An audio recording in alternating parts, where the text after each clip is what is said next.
Yeah, so the chairman of the Joint Chiefs laid out some of the details about this, sort of the more finite things that we've all been wondering all night long. First of all, it's called Operation Midnight Hammer. That was a new detail for all of us. It involved a number of B-2 bombers. That was something that we were tracking, but we found out that they dropped 14 of those massive ordnance penetrators. Those are those giant bombs that we've been calling bunker busters and talking about for the last week or so. They, of course, are the ones that are about 30,000 pounds, but they're only about 5,000 or 6,000 pounds of actual explosive.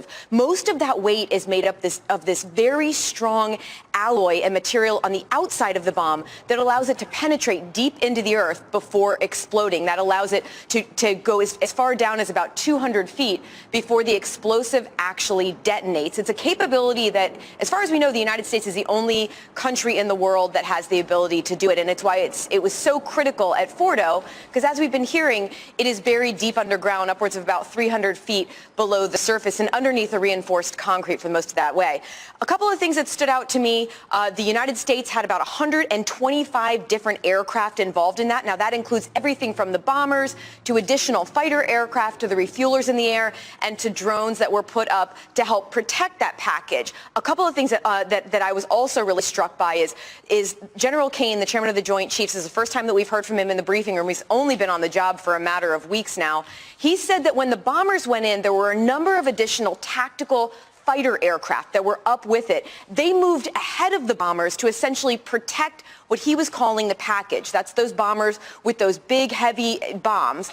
They moved in and they laid out what's known as suppressive fire on the ground, meaning that they struck areas that could have presented a problem or a danger to those bombers, making it all the way to their target and dropping those 30,000-pound bombs.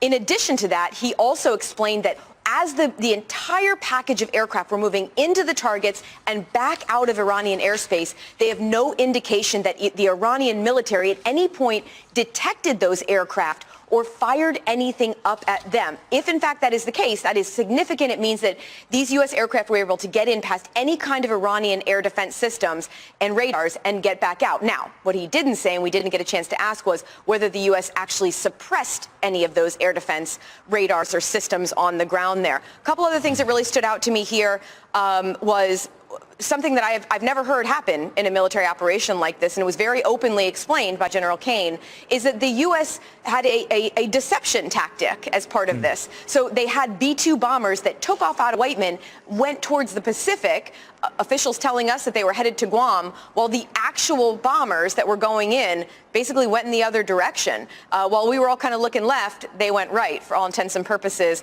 That was one of the ways that they were able to get in. Last thing, 25-minute total time frame from the time that they started dropping those bombs until the final Tomahawks launched off the submarine in a from off the coast. That's a remarkable amount of time, 25 minutes, to conduct as many as 75 different strikes in these three locations, guys.